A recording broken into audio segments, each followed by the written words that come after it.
अस्सलाम वालेकुम, welcome to knowledge point. मैं हूं ताहिर रशीद। आज मैं आपको पढ़ाने जा रहा हूं एमएस वर्ड का लेक्चर नंबर 5। आज के लेक्चर के अंदर मैं आपको होम टैब के ग्रुप पैराग्राफ के बारे में बताऊंगा। हमारे पास पैराग्राफ के अंदर फर्स्ट कमांड है बुल्स की।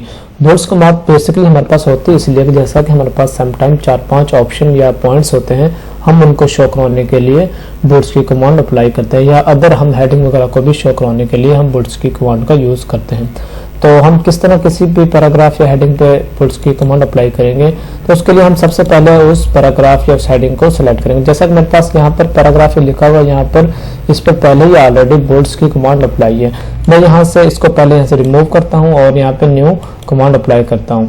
तो जैसे अब मैंने यहाँ से रिमूव कर दिया, इस पर मेरा कोई भी अप्लाई करना चाहता हूँ बुल्स, तो यहाँ पे मैं इसको सिलेक्ट करूँगा। सबसे पहले सिलेक्ट करने के बाद हमने यहाँ पे बुल्स के ऑप्शन के ऊपर क्लिक करना है। जैसे ही मैं इसके ऊपर क्लिक करता हूँ, मेरे पास यहाँ पे डिफरेंट बुल्स की ऑप्शन यहाँ पे शो हो रही है। तो मैं इसको ऊपर क्लिक करता हूँ। जैसे ही मैंने इसको ऊपर क्लिक किया, मेरी बुल्स अप्लाई हो चुकी है। अब यहाँ से मैं जैसे ही मैं नेक्स्ट एंटर करूँगा तो मेरे पास नेक्स्ट भी बुल्स की ऑप्शन शो होगी। मैं यहाँ से जितने भी मैंने अपने हेडिंग देनी है या पॉइंट्स देने हैं, उनको यहाँ से ऐड कर सकता हूँ। यहाँ पे मैं कुछ टाइप करता हूँ, उसके बाद मैं नेक्स्ट एंटर करता हूँ, तो मेरे पास नेक्स्ट बुल्ट की ऑप्शन आ चुकी है। और इसी तरह अगर मैं चाहता हूँ कि इसके बाद नेक्स्ट मेरे पास बुल्ट की ऑप्शन शो ना हो, तो उसके लिए हम डबल एंटर करेंगे। जैसे ही मैं डबल एंटर करता हूँ तो इसके बाद नेक्स्ट मेरे पास बुल्ट्स की ऑप्शन शो नहीं होगी। इसके अलावा अगर मैं चाहता हूँ कि मैं यहाँ पे जो बुल्ट्स की ऑप्शन शो हो रही है, यहाँ पे कोई मेरी अपनी मर्जी की हो, यानी अगर मेरा कोई यूनिवर्सिटी का लोगो है या मेरी कंपनी का लोगो वो यहाँ पे शो हो, तो मैं वो भी यहाँ पे ऐड कर सकता हूँ। उसके लिए हम क्या करेंगे, हम यहाँ पे बुल्ट्स के ऊपर क्लिक करेंगे। इसमें लास्ट वाली ऑप्शन है डिफाइन न्यू बुल्ट्स, हम इसके ऊपर क्लिक करेंगे तो यहाँ पे कुछ ऑप्शन शो होंगे। इसमें यहाँ पे सेंटर में एक ऑप्शन है पिक्चर्स, हम इसके ऊपर क्लिक करेंगे। इसके ऊपर क्लिक करने के बाद हमने फ्रॉम आ फाइल के ऊपर क्लिक करना है। तो अब यहाँ पे मैं देखता हूँ मेरे पास कोई भी यहाँ पे कोई पिक्चर है तो मैं उसको ऐड करता हूँ। मेरे पास ये पिक्चर यहाँ पे पड़ी हुई है, मैं इसको ऐड कर देता हूँ। इसके ऊपर क्लिक करेंगे, उसके बाद इंसर्ट के ऊपर क्लिक करना। जैसे मैं इंसर्ट के ऊपर क्लिक करूँगा, ये देखें यहाँ पे मेरे पास ऑप्शन शो हो रही है किस तरह मेरी ये पिक्चर शो होगी। तो उसके बाद ओके पे क्लिक करना। जैसे ही मैं ओके पे क्लिक करूँगा, मेरी ये वाली देखें जिनको सिलेक्ट किया हुआ था पैराग्राफ और जो मैंने 2 ऑप्शन लिखी थी, यहाँ पे मेरी बुल्ट्स चेंज हो चुकी है। इस तरह मैं कोई भी बुल्ट्स चेंज कर सकता हूँ और अपनी मर्जी की अप्लाई कर सकता हूँ। तो यहाँ देखें मैं यहाँ पे भी ऑप्शन है मेरे पास बुल्ट्स की ये शो हो चुकी है। इसको मैं दोबारा भी अगेन यूज कर सकता हूँ। नेक्स्ट कमांड है हमारे पास नंबरिंग। जैसे मेरे पास यहाँ पे 3 पॉइंट्स लेके हैं, मैं चाहता हूँ कि मेरे ये पॉइंट्स नंबर के साथ शो हो, तो उसको लिए हम क्या करेंगे, हम उनको सिलेक्ट करेंगे। सिलेक्ट करने के बाद हम नंबरिंग की कमांड के ऊपर क्लिक करेंगे। यहाँ से मैं कोई भी यहाँ पे नंबरिंग अप्लाई कर सकता हूँ अपनी, जिसमें नंबरिंग के ऑप्शन के ऊपर मैं अपना एरो लेके जाता हूँ। देखिए यहाँ पे नीचे भी मेरी वो नंबरिंग स्टाइल चेंज हो रहा है। अगर मैं इसको पर क्लिक करता हूँ तो ये देखें यहाँ पे 1 2 3 यहाँ पे ये शो हो चुकी है। इस तरह मैं कोई भी नंबरिंग ऐड कर सकता हूँ। इसके बाद अगर मैंने कोई नेक्स्ट और हेडिंग देनी है तो मैं यहाँ पे एंटर करूँगा, मेरे पास नेक्स्ट नंबर यानी 4 नंबर यहाँ पे शो हो जाएगा। और मैं चाहता हूँ कि 4 के बाद या 3 के बाद मेरा कोई नेक्स्ट ऑप्शन शो ना हो, नेक्स्ट नंबरिंग ना आए, तो उसके लिए हम डबल एंटर करेंगे तो ये नंबरिंग खत्म हो जाएगी। इस तरह अगर मैं चाहता हूँ जो मेरे पास नंबरिंग 1 2 3 पहले ऑलरेडी है, मैं इसको भी खत्म करना चाहता हूँ तो इसको भी खत्म कर सकता हूँ। उसके लिए हम इसको सिलेक्ट करेंगे। सिलेक्ट करने के बाद हम इसको ऊपर यहाँ पे नन के ऊपर क्लिक करेंगे। जैसे मैं इसके ऊपर क्लिक करता हूँ, ये देखें यहाँ से नंबरिंग भी खत्म हो चुकी है। नेक्स्ट कमांड है हमारे पास लिस्ट की। जैसे कभी हमारे पास मल्टीपल लिस्टें होती हैं, हम उनको शो करना चाहते हैं, या हमारे पास कोई हेडिंग है, हम हेडिंग को शो करवाना चाहते हैं, तो उसके लिए हम यहाँ से लिस्ट मल्टीपल लिस्ट की कमांड यूज करेंगे। जैसा कि हमारे पास समटाइम बुक्स के अंदर हमारे पास टॉपिक लिखे होते हैं 1.1 1.11, तो इस तरह हम उनको किस तरह यहाँ पे शो करवाएंगे, वो हम यहाँ से मल्टीपल लिस्ट के ऑप्शन के अंदर से शो करवाएंगे। उसके लिए हम सबसे पहले उस हेडिंग को या हम अपने पॉइंट्स को सिलेक्ट करेंगे। सिलेक्ट करने के बाद हम इसके ऊपर क्लिक करेंगे। जैसे ही मैं ये देखें मैं यहाँ इसके ऊपर क्लिक करता हूँ, ये देखें मेरे पास 1.1 1.1 इस तरह की ये ऑप्शन शो हो गई है। इसके अलावा मैं यहाँ से कोई भी ऑप्शन यहाँ से चेंज कर सकता हूँ। तो आप जो आपको ज़रूरत है, जिस आपको अप्लाई करना चाहते हैं तो आप कर सकते हैं। नेक्स्ट कमांड है हमारे पास डिक्रीज इंडेंट और इंक्रीज इंडेंट। सबसे पहले मैं आपको बता दूं ये होता क्या है। जैसे मेरे पास ये पैराग्राफ, ये 3 पैराग्राफ, स्टाइल, एडिटिंग 3 ऑप्शन लिखी है, मैं इनको राइट साइड पे मूव करना चाहता हूं तो वो हमारे पास होगा इंक्रीज इंडेंट। अगर मैं इनको लेफ्ट साइड पे मूव करना चाहता हूं तो वो होगा हमारे पास डिक्रीज इंडेंट। उसको मूव करने के लिए हम क्या करेंगे, हम इसको सिलेक्ट करेंगे। सिलेक्ट करने के बाद मैं जैसे ही राइट इंक्रीज इंडेंट के ऊपर मूव सिलेक्ट इंटर करता हूँ तो ये राइट साइड पे मूव होना शुरू हो जाएगा। ये देखें, अगर मैं इसको डिक्रीज करना चाहूँ तो यहाँ से डिक्रीज भी कर सकता हूँ। नेक्स्ट कमांड है हमारे पास left to right text direction और राइट टू लेफ्ट डायरेक्शन। जैसा कि हम उर्दू के अंदर राइट टू लेफ्ट हम डायरेक्शन देते हैं और इंग्लिश के अंदर राइट से लेफ्ट देते हैं, तो उसके लिए हम ये वाली कमांड यूज करते हैं। तो मेरे पास ये पैराग्राफ लिखा हुआ, अगर मैं यहाँ से राइट टू लेफ्ट के ऊपर क्लिक करता हूँ, ये मेरे पास ये राइट साइड पे मूव हो जाएगा, और अगर मैं लेफ्ट के ऊपर मूव करता हूँ तो ये लेफ्ट के अंदर मूव हो जाएगा। नेक्स्ट कमांड है हमारे पास सॉर्ट की। सॉर्ट की कमांड क्या होती है? सॉर्ट की कमांड ये होती है कि अगर हमारे पास 4-5 पॉइंट या ज्यादा पॉइंट्स हमारे पास तरतीब के साथ लिखे हुए हैं और मैं चाहता हूं कि वो पॉइंट मेरे पास कुछ इस तरह शो होंगे जिसका पहला वर्ड ए से स्टार्ट होता है वो फर्स्ट में आए, जो इसका बी का वो सेकंड पे आए, इस तरह वो ए बी एक डायरेक्शन की शेप में वो शो हो, या फिर वो मैं उनको चेंज डायरेक्शन या उल्टी डायरेक्शन में शो करना चाहता हूँ, जी वाला पहले हो, एक्स वाला उसके बाद, या जिस तरह और ए वाला लास्ट में हो।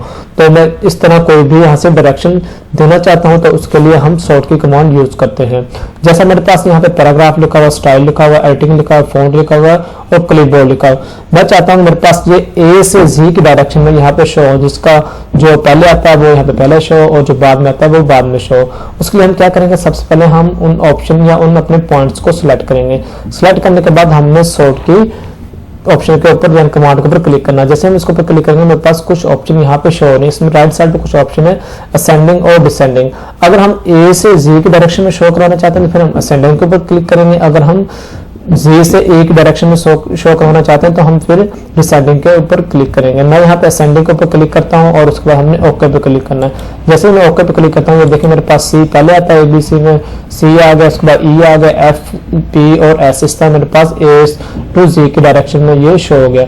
अगर मैं इसको जी टू ए की डायरेक्शन में शो करना चाहता हूँ वो भी मैं करवा सकता हूँ। उसके लिए हम उसको सिलेक्ट करेंगे। सिलेक्ट करने के बाद हम अगेन सॉर्ट की कमांड के ऊपर क्लिक करेंगे। उसके बाद हमने यहाँ पे डिसेंडिंग के ऊपर क्लिक करना है। जैसे मैं डिसेंडिंग के ऊपर क्लिक करता हूँ और ओके पे क्लिक करूंगा तो ये मेरी डायरेक्शन इसकी चेंज हो चुकी है। एस पहले आता है, लास्ट में आता है, मतलब कि उस अगर हम जी से ए की डायरेक्शन में देखें तो फिर एस पहले आता है। तो इस तरह मेरी ये डायरेक्शन चेंज हो चुकी है। नेक्स्ट कमांड है हमारे पास show and hide. Show and hide की कमांड किस लिए होती है, सबसे पहले हमें ये पता होना चाहिए। जैसा कि हम कुछ भी हम टाइप करते हैं, अपने डॉक्यूमेंट्स बना रहे हैं, हम उसके अंदर एंटर की हम बटन यूज करते हैं, हम शॉर्ट का बटन भी यूज करते हैं, उसके बाद हम स्पेस का भी यूज करते हैं। तो हमें ये किस तरह पता चलेगा हमने किस जगह पे कौन सा बटन यूज किया है, उसके लिए हम यहाँ से शो एंड हाइड की कमांड यूज करते हैं। इससे हमें पता चल जाएगा कि हमने किस जगह पे एंटर किया, हमने ऑप्शन यूज किया, किस जगह हमने शिफ्ट की ऑप्शन यूज किया और किस तरह हमने जगह पे हमने स्पेस की ऑप्शन यूज की है। तो यहाँ पे जैसे मेरे पास ये खाली स्पेस है, यहाँ पे मैं एंटर क्लिक करता हूँ और शिफ्ट क्लिक करता हूँ और कुछ यहाँ पे स्पेस क्लिक करता हूँ, मेरे पास यहाँ पे शो नहीं हो रही है। मैं चेक करना चाहता हूँ कि मैंने यहाँ पे कौन कौन सी ऑप्शन यूज किए हैं। उसके लिए हम क्या करेंगे, हम यहाँ पे इसके ऊपर क्लिक करेंगे। जैसे ही मैं इसके ऊपर क्लिक करता हूँ ये देखें मेरे पास यहाँ पे ये ऑप्शन शो हो गई। मैंने यहाँ पे जो एंटर मैंने प्रेस किया था ये एंटर वाली है और ये मैंने स्पेस की जो डॉट वाली जो ऑप्शन है ये मेरे पास स्पेस की ऑप्शन है। तो उस तरह मैं इसको खत्म भी कर सकता हूँ और शो भी कर सकता हूँ। मेरे पास जो ये वाली ऑप्शन शो हो रही है इसका मतलब है कि मैंने इस जगह पे एंटर को यूज किया। उसके बाद जो ये वाली मेरे पास कुछ ऑप्शन शो हो रहे हैं नीचे, यहाँ पे डॉट्स जो बने हुए, यहाँ पे मैंने स्पेस को यूज किया है और इनको हम खत्म भी कर सकते हैं। खत्म करने के लिए हम अगेन हम इसके ऊपर क्लिक करेंगे शो एंड हाइड के ऊपर। तो जैसे मैं इसको क्लिक करता हूँ देखें मेरे सारे ये जो ऑप्शन शो हो रही थी वो खत्म हो चुकी है। नेक्स्ट कमांड है हमारे पास बॉर्डर। बॉर्डर की कमांड इसलिए होती है, समटाइम हमारे पास जो हेडिंग होती है, हमारे पास जो टाइटल होता है, हम उसको बॉर्डर हम लोग उस पर अप्लाई करते हैं, या हम एक साइड से उस पर बॉर्डर अप्लाई करते हैं या दोनों साइड से अप्लाई करते हैं। लेफ्ट से भी हम उसके ऊपर बॉर्डर अप्लाई कर सकते हैं, राइट से भी और बॉटम से भी। उस पर हम किसी भी साइड पे वो बॉर्डर अप्लाई कर सकते हैं, उसको हम कंप्लीट चारों साइड से भी अप्लाई कर सकते हैं। उसके लिए हम क्या करना है, सबसे पहले हमने उस तारीख को सिलेक्ट करना है जिसके ऊपर हमने बॉर्डर अप्लाई करना है। मैं यहाँ से नॉलेज पॉइंट को सिलेक्ट कर लेता हूँ। नॉलेज पॉइंट को सिलेक्ट करने के बाद हमने यहाँ से ये वाली जो ऑप्शन है बॉर्डर की, हमने इसके ऊपर क्लिक करना है। जैसे ही मैं बॉर्डर के ऊपर क्लिक करता हूँ देखिए मेरे पास यहाँ पे डिफरेंट ऑप्शन शो हो रही हैं। यहाँ पे फर्स्ट वाले ऑप्शन है बॉटम। अगर मैं नीचे से सिर्फ इसको शो करना चाहता हूँ बॉर्डर तो मैं बॉटम के ऊपर क्लिक करूंगा। अगर मैं टॉप से करना चाहता हूँ टॉप के, तो देखिए मैं यहाँ पे टॉप पे क्लिक करता हूँ, ये देखिए टॉप पे बॉर्डर शो हो गया है। और इसके बाद मैं अगर कोई और ऑप्शन यूज करना चाहता हूँ, मैं इसको ऑल बॉर्डर करना चाहता हूँ तो मैं ऑल भी कर सकता हूँ। उसके लिए मैं ऑल के ऊपर क्लिक करता हूँ। जैसे ही मैंने यहाँ पे ऑल बॉर्डर के ऊपर क्लिक किया तो ये बॉर्डर यहाँ पे सारे के ऊपर अप्लाई हो चुका है। इस तरह मैं इस बॉर्डर को खत्म भी कर सकता हूँ। खत्म करने के लिए हम उसको सिलेक्ट करने के सिलेक्ट के बाद हम यहाँ से नो बॉर्डर के ऊपर क्लिक करेंगे। जैसे ही मैं नो बॉर्डर के ऊपर क्लिक करता हूँ मेरा बॉर्डर यहाँ से खत्म हो चुका है। नेक्स्ट कमांड है हमारे पास शेडिंग। शेडिंग की कमांड क्या होती है, समटाइम हमने देखा होगा कि हमारे पास जो चैप्टर या बुक्स के अंदर चैप्टर का नाम लिखा होता है तो वो एक बॉक्स के अंदर लिखा होता है, या हमारे पास कोई और हेडिंग होती है किसी भी हम डॉक्यूमेंट्स के अंदर तो वो एक हेडिंग के अंदर लिखी होती है, तो वो एक बॉक्स बना होता है और उसके अंदर कोई कलर होता है, तो उसको हम शेडिंग कहते हैं। उस शेडिंग हम किस तरह अप्लाई करेंगे, जैसा मैं यहाँ पे नॉलेज पॉइंट के ऊपर अप्लाई करता हूँ तो सबसे पहले हम उसको सिलेक्ट करेंगे। सिलेक्ट करने के बाद हम शेडिंग के ऊपर क्लिक करेंगे। यहाँ पे हमारे राइट साइड पे एक छोटा सा ऑप्शन बनी हुई है, हम इसके ऊपर मैं क्लिक करूंगा, मेरे पास तमाम कलर यहाँ पे शो हो रहे हैं। मैं यहाँ से कोई भी यहाँ पे कलर अप्लाई कर सकता हूँ। मैं यहाँ पे ब्लैक के ऊपर क्लिक करता हूँ, जैसे मैं ब्लैक के ऊपर क्लिक करता हूँ ये देखें मेरा नॉलेज पॉइंट का सारा ये शेडिंग जो चेंज थी, पहले व्हाइट था ये बैकग्राउंड, अब वो एक शेड वहाँ पे अप्लाई हो चुकी है ब्लैक कलर की। इस तरह मैं कोई भी शेड यहाँ पे ऐड कर सकता हूँ, यहाँ से मैं कलर को भी चेंज कर सकता हूँ। तो उसको हम क्या करेंगे, उसको हम सबसे पहले सेलेक्ट करेंगे। सेलेक्ट करने के बाद यहाँ से जिस कलर के ऊपर मैं अपना एरो लेके जाता हूँ मेरा वो कलर यहाँ से चेंज हो जाता है। और इसी तरह अगर मैं इसको शेडिंग को खत्म करना चाहता हूँ तो इसको खत्म भी कर सकता हूँ। खत्म करने के लिए हम यहाँ पे जो हमारे पास फर्स्ट वाला जो बॉक्स है हम इसके ऊपर क्लिक करेंगे। जैसे ही मैं इसके ऊपर क्लिक करूंगा ये देखें मेरे पास ये जो शेडिंग थी वो खत्म हो चुकी है। नेक्स्ट कमांड है हमारे पास लाइन एंड पैराग्राफ स्पेसिंग। जैसा मेरे पास यहाँ पे ये एक पैराग्राफ लिखा हुआ है, यहाँ पे फर्स्ट लाइन लिखी हुई है, उसके बाद सेकंड लाइन है, इन दोनों के लाइन के दरमियान एक गैप है। अगर मैं इस गैप को कम या ज्यादा करना चाहता हूँ तो उसको मैं यहाँ से कर सकता हूँ। उसके लिए मैं क्या करूंगा, उस पैराग्राफ को सिलेक्ट करूंगा। सिलेक्ट करने के बाद यहाँ से मैं इसके ऊपर क्लिक करता हूँ, ये देखिए मेरे पास यहाँ पे शो हो रही है। जो हमारे पास स्टैंडर्ड साइज होता है वो 1.0 होता है। अगर मैं इसको 1.15 करना चाहता हूँ, उसको 1.5 करना चाहता हूँ, 2.5 जो मैं अपनी रिक्वायरमेंट के मुताबिक करना चाहता हूँ वो यहाँ से कर सकता हूँ। नॉर्मली हम 1.0 रखते हैं, तो मैं यहाँ से 2.0 के ऊपर क्लिक करता हूँ। ये देखिए जैसे मैंने 2.0 के ऊपर क्लिक किया मेरे इस पैराग्राफ की लाइन स्पेसिंग जो थी वो एक्सटेंड यानी इंक्रीज हो चुकी है। इस तरह हम किसी भी लाइन पैराग्राफ की लाइन स्पेसिंग कम या ज्यादा कर सकते हैं। उसके अलावा हम अगर हमारे पास कोई पैराग्राफ है, पैराग्राफ के दो पैराग्राफ है, दो पैराग्राफ के दरमियान में डिस्टेंस होता है, हम उसको भी कम या ज्यादा कर सकते हैं। उसके लिए हम यहाँ से इसको क्लिक करेंगे, हमारे पास नीचे ऐड स्पेस बिफोर पैराग्राफ, हम इसको भी क्लिक करेंगे तो हमारे पास पैराग्राफ की भी जो डिस्टेंस होता है वो भी इंक्रीज या डिक्रीज हो जाएगा। हमारे पास नेक्स्ट कमांड है जस्टिफाई लेफ्ट। जस्टिफाई लेफ्ट क्या होता है, जैसा कि हम जब भी कोई भी इंग्लिश का हम पैराग्राफ लिख रहे होते हैं तो हमारा लेफ्ट साइड से वो नॉर्मली यूज होता है, लेफ्ट साइड से वो स्टार्ट होता है, और अगर हम उर्दू में लिख रहे हैं तो हमारा राइट साइड से स्टार्ट होता है।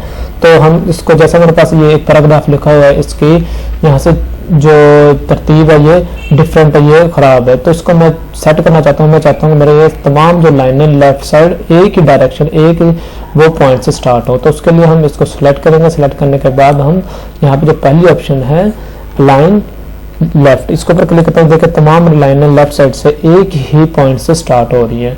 और उसके बाद हमारे पास इसमें एक ऑप्शन है अलाइन राइट। हम अलाइन राइट मोस्टली यूज करते हैं उर्दू के तो उसके है पैराग्राफ के लिए, तो हम यहाँ इसको ऊपर क्लिक करेंगे तो ये हमारे राइट साइड से ये हमारे पास अलाइन हो चुका है। जैसे राइट साइड से एक ही उनकी तमाम लाइंस का एक पॉइंट्स हमारे पास बन चुका है। उसके अलावा अगर मैं इनको सेंटर में लाइन करना चाहता हूं तो मैं इसको सेंटर में लाइन कर सकता हूं। उसके लिए हमारे पास एक ऑप्शन है सेंटर, इसके ऊपर मैं जैसे ही क्लिक करता हूं तो हमारे पास सेंटर लाइन हो चुका है। उसके अलावा हमारे पास जो ये है ऑप्शन हमारे पास सेंटर की, जैसा मेरे पास यहाँ पे ये होम लिखा हुआ है, मैं इस होम को सेंटर में लेके आना चाहता हूँ, उसके लिए भी मैं इसको लेके आ सकता हूँ। इसको मैं सेलेक्ट करूंगा, मैं सेंटर के ऊपर जैसे ही क्लिक करता हूँ ये देखिए मेरे पास होम जो लिखा हुआ पेज के सेंटर में आ चुका है। अगर मैं इसको लेफ्ट पे लेके आना चाहता हूँ, इसको लेफ्ट पे भी लेके आ सकता हूँ। लेफ्ट पे क्लिक करूंगा ये लेफ्ट पे आ जाएगा। अगर इसको मैं राइट पे लेके आना चाहता हूँ तो मैं राइट लाइन के ऊपर क्लिक करता हूँ तो ये राइट पे आ जाएगा। इस तरह हम इन तमाम कमांड्स को इस्तेमाल करेंगे। नेक्स्ट कमांड है हमारे पास जस्टिफाई। जस्टिफाई कमांड इसलिए होती है कि हमारे पास कोई भी पैराग्राफ है, हम उसको जस्टिफाई या उसको हम सेट करना चाहते हैं, उसके लिए हम जस्टिफाई की कमांड यूज करते हैं। हम उस पैराग्राफ को सिलेक्ट करेंगे। सिलेक्ट करने के बाद जैसे ही मैं जस्टिफाई के ऊपर क्लिक करता हूँ तो मेरे पास डिफरेंट ऑप्शन है, जस्टिफाई लो, जस्टिफाई मीडियम, जस्टिफाई हाई, जो मैं करना चाहता हूँ मैं यहाँ से कर सकता हूँ। इस तरह हम जस्टिफाई की कमांड को इस्तेमाल करेंगे। आज का लेक्चर हमारा यहाँ पे खत्म होता है। इंशाल्लाह नेक्स्ट लेक्चर में मैं आपको स्टाइल और एडिटिंग के ग्रुप्स के बारे में पढ़ाऊंगा। अगर आप चाहते हैं कि हमारा नेक्स्ट आने वाला लेक्चर आसानी आप तक पहुंच सके तो आप चैनल को सब्सक्राइब करें, साथ ही बेल आइकन के बटन को दबाएं ताकि हमारे नेक्स्ट आने वाले लेक्चर का आप तक नोटिफिकेशन पहुंच सके। मिलते हैं इंशाल्लाह नेक्स्ट वीडियो में, तब तक के लिए अल्लाह हाफिज।